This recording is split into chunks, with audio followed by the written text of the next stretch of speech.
اعوذ باللہ السمیع العلیم من الشیطان الرجیم بسم اللہ الرحمن الرحیم ومن يعظم شعائر اللہ فإنها من تقوى القلوب صدق اللہ العظیم وصدق رسولہ النبی الکریم الامین۔ حضرات ذی وقار، جس طرح کہ اللہ تبارک و تعالی نے اپنے لاریب کتاب کے اندر ارشاد فرمایا ومن يعظم شعائر اللہ فإنها من تقوى القلوب، فرمایا کہ صاحب ایمان میرے قریب وہی ہو سکتا ہے جو تقوی رکھنے والا ہو، پرہیزگار ہو، اور جو میری بھیجی ہوئی چیزیں ہیں جن کا حکم میں نے دیا ہے ادب کرنے کا، تعظیم کرنے کا، ان کا ادب کرو، تعظیم کرو۔ تو ہم بجائے تعظیم کے توہین کرنے میں سب سے آگے ہو گئے ہیں۔ تو اللہ تعالی ہم سب کو ایمان کی دولت سے مالا مال فرمائے اور ادب کی توفیق اور رحمت عطا فرمائے، آمین۔ اور میں یہ گزارش کر رہا تھا کہ میرے پاس یونس شاہ صاحب تشریف فرما ہوئے عالم تنظیم مقدس اوراق کے، تو بہت خوشی ہوئی ہے آپ آئے اور جامعہ حسینیہ تبیان القرآن کے اندر آپ نے مقدس اوراق کا سلسلہ شروع کیا ہے اور شہید قرآن شریف کو آپ نے اٹھایا ہے۔ تو اللہ تعالیٰ ان سمیت ہم سب کو صحیح معنوں کے اندر قرآن کریم کے ادب اور تعظیم کرنے کی توفیق عطا فرمائے، آمین۔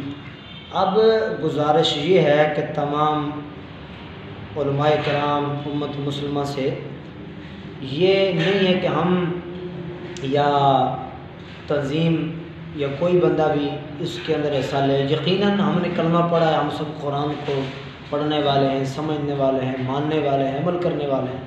تو اس کے ساتھ ساتھ اس سے اول اور آخر کیا ہے کہ اس کی تعظیم کرنی چاہیے۔ اب وہ کیسے؟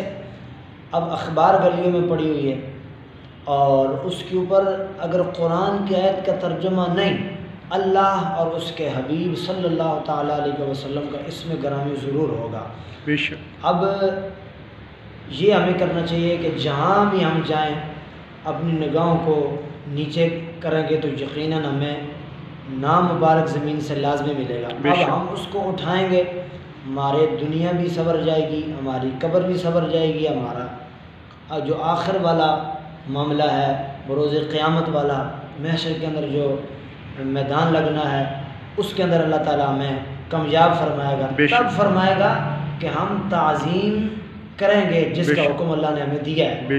اب ہم تعظیم اس کی کرتے ہیں جس سے اللہ نے منع فرمایا، اب کرنی تو اس چیز کی چاہیے جس کے لیے اللہ نے ہمیں منتخب فرمایا۔ ہم بجائے تعظیم کے توہین کر رہے ہیں۔ تو سب احباب سے یہ مؤدبانہ یہ عرض ہے کہ جناب اپنے اپنے طور پر مقدس اوراق کا سلسلہ شروع کیا جائے۔ اخبارات ہیں مقدس اوراق جہاں کہیں بھی ہوں ان کو محفوظ کیا جائے۔ جب ہم ان کو محفوظ کریں گے اللہ تعالیٰ ہمیں بھی محفوظ کرے گا اور ہمارے ایمان کو بھی محفوظ کرے گا اور ہمارے ہر معاملات کو محفوظ فرمائے۔ اب اس کے لیے کیا ہے کہ ہم کسی کے ذمہ لگا دیتے ہیں کہ آپ ایسے کر لینا، یا کوئی تنظیم والے حضرات ہیں، کوئی بھی ہیں، خواہ وہ مقدس اوراق چننے کے لیے کوئی بھی احباب آتے ہیں، ہم یہ نہیں کہتے کہ بس وہی چنیں تو بس ٹھیک ہم پیچھے ہو جائیں۔ سب علماء کرام سے گزارش ہے آپ اس بات کو بڑھائیں۔ آپ جب آئیں گے باہر تو یقیناً لوگوں کو تب سمجھ آئے گی۔ آپ باہر ہفتے میں سے کوئی دن بھی نکال دیا جائے، 10 منٹ ہوں، بے شک 5 منٹ ہوں، اب یہ ترغیب بنے گی، اس حوالے سے بات ہوگی تو تب جا کر ہمارا قرآن پڑھنے کا مقصد بھی حل ہوگا، نماز پڑھنے کا فائدہ بھی ہوگا، تو روزے رکھنے کا بھی فائدہ ہوگا، دین پڑھنے پڑھانے کا بھی تب جا کے فائدہ ہے۔ اس کے بغیر ناقص اور کمزور ہے۔ اللہ تعالیٰ ہم سب کو مل کی توفیق عطا فرمائے۔